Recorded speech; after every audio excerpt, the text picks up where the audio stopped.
Hey guys, this is Mike from Beat Tech Reviews here, and today we take a look at and unbox the Moto G Stylus 5G 2024.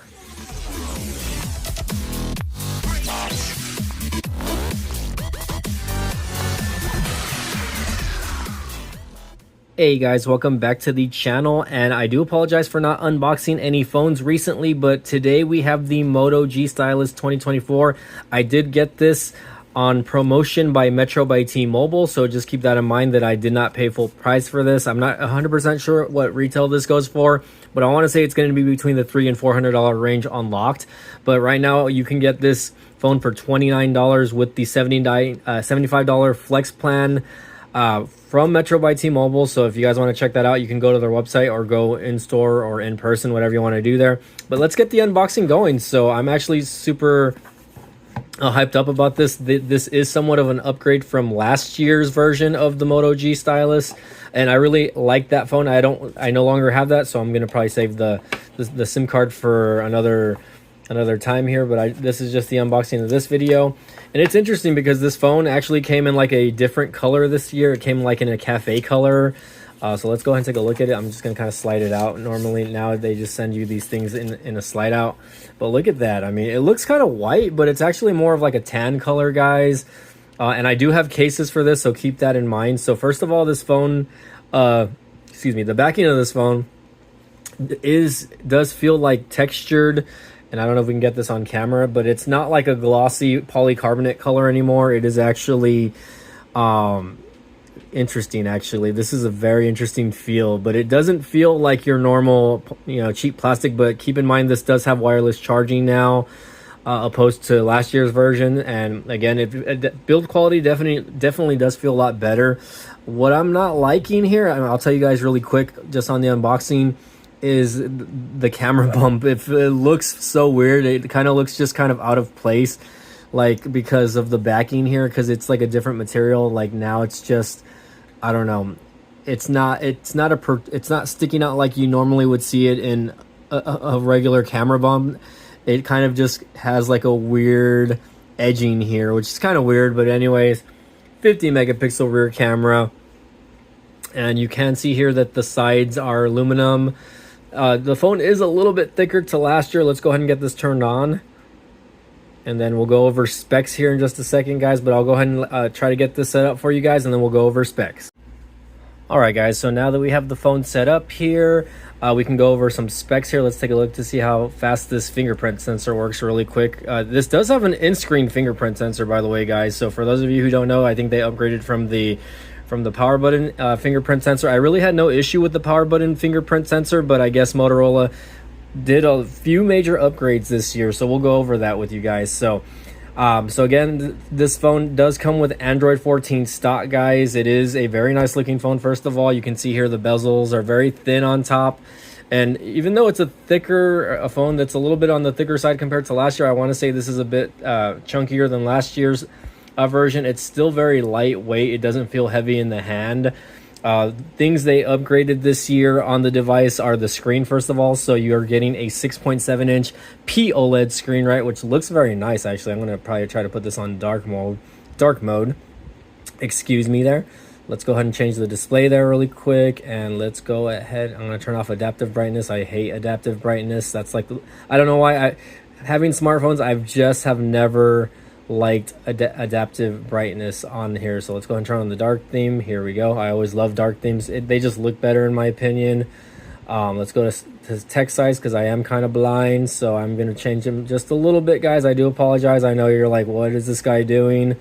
But I do need the vision space for me, just because I'm kind of blind. So anyways, guys, let's go back here. Let's go back to the home screen here. So again, nice POLED display. You do have a small chin on the bottom, but I wouldn't say it's going to bother me very much. If this phone was coming to me brand new, really, you're not going to notice. No edges, luckily, so you don't have to deal with any type of edges on the display here. You do have the power button and your up and down buttons for the volume rocker. You really have nothing on the side except for your SIM tray. And again, you do have your micro USB, your USB Type-C port and your stylus here. This is something I hate to say, right? I never really used for with the last phone, but it is here, right? So again, you can use the stylus here. So I'm just gonna type out hi, how's it going? Let's draw some little eyes here. So stylus quality actually does feel better from last year, but last year's one wasn't bad to begin with. But again, this phone is a very nice device, guys. Let's see if it saves. I don't even know if it saves it or not. So let's go back, tap to reviews. So again, this phone is running Android 14 out of the box, stock, by the way. So let's throw that back in there. One thing I'll have to get used to. I do have cases for this on the way, guys. I have some Tudia cases and Poetic cases. But anyways, going back to the device here again, guys, this does have the same chipset as last year, right? So you're looking at a Qualcomm Snapdragon 6 Gen 1 processor, which for a lot of people is going to be a little bit of a disappointment, because you think that because they are improving the device on a few features, that you would get that on this device. You would maybe at least see a Snapdragon 7 Gen 1 chip that like you would see on the Motorola Razr. Let me go back to the screen timeout. It's timeouting like after like 30 seconds, by the way, guys. No thanks for now.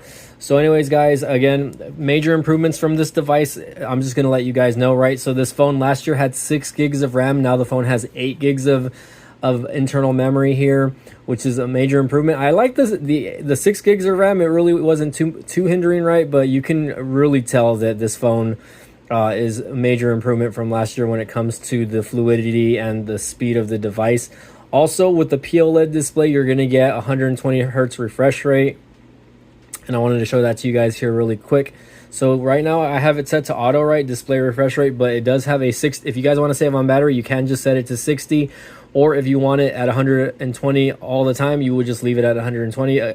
Keep in mind though that keeping it at 120 will give it, will drain the battery life a little bit more. So I always just have it on auto. I just like that. That's just how I like it. Again, I'm not too big of a fan of the background screen there, so I will customize that a little bit later on for the next videos, guys. But anyways, again, with the 8 gigs of RAM, you can tell the GPU is an Adreno 710. So, again, I'm not sure if that's much of a major upgrade from last year's device, but again, the cool thing about this device is it does come with 256 gigs of internal memory, opposed to last year's 128 gigabytes of internal memory. Let's take a look here. Well, actually, okay, let's see. So here it does say that I only have 128 gigs, so I need to actually see what's going on the Metro website, because the Metro website actually says that this comes with 256 gigabytes of internal memory. So I need to go back and check that, but from what I remember, it said 256 gigs of internal memory with this device. So if that's the case, they were lying about sending you one with this. But either way, these do have expandable memory. I should have no issues there. It does have a dedicated slot just for a micro SD card. So again, I have no problems with it being 128 gigs of internal memory. But I guess if you get the unlocked device, you will get 256 gigs of internal memory. So really not bad. Regardless, I'm not going to complain about 128 gigs of internal memory where the phone was literally $100 with the $70 plan. But anyways, going back to the camera setup here, guys, we want to look at the back here really quick, right? So the main camera is a 50 megapixel camera like last year, right? You do have f1.8 aperture. You do have a wide angle lens as well. You have a secondary 13 megapixel camera. So you're only getting dual lenses here. You on a lot of these budget devices, you actually do see like a triple camera setup, right? Which I don't really care to see nowadays. I don't mind just a double camera setup as long as the cameras do fairly well at what they do. So I will hopefully take pictures and video later on so that you guys can check that out on those videos, right? On the front facing camera, you do get a front facing 32 megapixel camera on the front. So again, not gonna fret there. I think the camera quality on these devices. Let's go ahead and take a picture. I never turn on locations with the photos, by the way, so not now. Usually this is a pretty basic sorry, my hair's all messed up, by the way. Pretty basic though. So first photo with the Motorola Stylus 5G. Looks pretty good, and you can tell that it is using like some sort of image processing to fix the photo. So I think that looks fairly good for me. 32 megapixel, and I'm pretty sure, at least with the front-facing camera, you can shoot in 1080p. Rear camera, you can shoot in 4K. Let's go ahead and just turn that around really quick, just so you guys can kind of see here. and show you guys. But on top, you see here that it does show full HD, and then I can transition that to 4K. So if you guys are interested, again, this does shoot in 4K. You want to open up the settings a little more. You can change from 30 frames to 60 frames a second, and it does give you the option to turn on and off the mic. So I think that's pretty interesting, actually.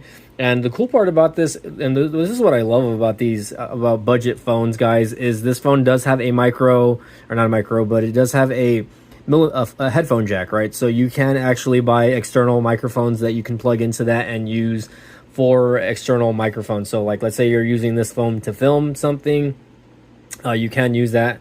I really just like the way they made the camera app look in general on the bottom. So there's that. Out of the gate here, you are just getting stock Android. It's a Motorola device, guys. I do still need to activate it with the Metro by T-Mobile SIM card. So when I do put this in, you are going to just see a bunch of Motorola apps or a bunch of Metro by T-Mobile apps that they install. It's just one of those things that you get with carrier locked devices. But again, with the Metro Flex plan, if you hold this phone for a year, the phone will be unlocked, and you can upgrade your device with the future flex plans. I can't say flex, guys, by the way, or whatever. But anyways, guys, for the most part, it's not a bad looking device. I kind of want to change the. Let's see, does holding this down do anything now? Here we go. Let's personalize. Let's change the background a little bit, just because I'm really not into that dark or that lighter background. There we go. That's something that I would want to keep there. That's a much nicer looking background. It's clean, and again, it really shows off the niceness of this PLED display. One thing that I do, what I am liking about is this display, guys. I mean, the nits on it have to be a major improvement from last year. It's the 395 PPI, right? It's got a 1080. It's 1080 by 2400, so you're not getting like a 4K screen to any means or anything like that, but it's still a very nice looking screen. 6.7-inch display. So again, it's a nice looking display, guys. I have this set all the way up though, so let's put that down. So I don't want to blind myself here. See if I can fix the camera here. There we go. But again, for what it is, again, it's not bad. You have a 20:9 aspect ratio, so it's a little higher than your 16:9. It's a big screen though, guys. So again, it's 1200 nits though. So 1200 nits would be like your highest peak. So again, I would see no issue with using this phone outside and just having the device around outside, guys. So anyways, going back here, this is just an unboxing, guys. I'm just going over little features that I do see. So just for reference, guys, again, this does have a pretty fast charging. It's got 30-watt wired charging on the bottom, but a new feature that they did add to this was wireless charging. So you can actually use this device for wireless charging as well. So that's something that they've actually kept off these Motorola devices, or at least the Stylus devices, for the last couple of years. That's something that I was saying on last year's unboxing, and for the 2023 Motorola G Stylus, was that why didn't this phone have wireless charging for the price point? Why didn't it have an OLED screen for the price point? Because a lot of these budget phones, they're starting to get better, right? They're starting to have features that you're starting to see on flagship devices, right? Again, the wireless charging, even though it's not the fastest wireless charging, right? But 15-watt wireless charging is still pretty good in my opinion. It's better than 5-watt. But anyways, going back there, guys, the phone seems pretty nice and snappy right now. I am going to have to update it, right? It says app installation's complete. It's probably going to continue to update. I need to update the apps, and I do need to get the Metro SIM card in here for the most part. I'm just trying to see if I left anything out. Again, spec-wise, this does have an octa-core processor, right? The Snapdragon, again, 6th Gen 1, but I can literally tell you right now that the build quality of the device is much nicer than last year's version. Screen, obviously 10x better. You have last year you did have 120 hertz refresh rate, but it was an IPS display. So the screen is a much nicer add-on. Wireless charging, you get the extra 2 gigs of RAM. Last year's had 6 gig, this year has 8 gigs, and it's just a much overall pleasant experience compared to last year. Now keep in mind, I have the cafe color. This does come in a few different colors. I think there is a red variant out there, guys. And this phone just released, right? We're in June. This phone released in late May. So hopefully, if you guys are maybe looking for an upgrade right now, again, Metro by T-Mobile has this for their service for literally $29. with the $75 plan. Now, if you choose to go for the $65 or the $50 plan, whatever, you still get a discount, but you're going to end up paying more for the phone. So just keep that in mind. You know, the phone does still have the same 5,000 milliamp battery also, so you're still getting you're still going to get a long battery life with this device. I mean, I don't see a lot of people eating up the entire battery throughout the day on this device. So again, guys, take that with a grain of salt. You know, again, you are getting the in-screen fingerprint sensor now opposed to the power button, and it does have face unlock also. I haven't unlocked face unlock on this device yet, or I haven't set it up yet, but I'm most of the time I have no issues with the face unlock with the Motorola devices. I had it set up last year with the Motorola Stylus, you know, 2023, and even the prior year, the 2022 model. So I can tell you from having the last prior to the versions of this device that this one seems a lot more refined. They finally fixed the little kinks that probably a lot of people were complaining about, and I'm looking forward to, you know, using this phone and setting it up, you know, with the Metro by T-Mobile SIM, and of course, you know, you guys already know, taking pictures and video with this device. So again, guys, this is Mike from you know, B-Tech Review signing off. If you guys like the video, if you guys like the channel, please smash the like button, right? I really appreciate it. As always, thanks again for watching. We'll see you guys next time. Smash the like button, comment down below if you guys have any questions, and we'll see you guys next time, okay?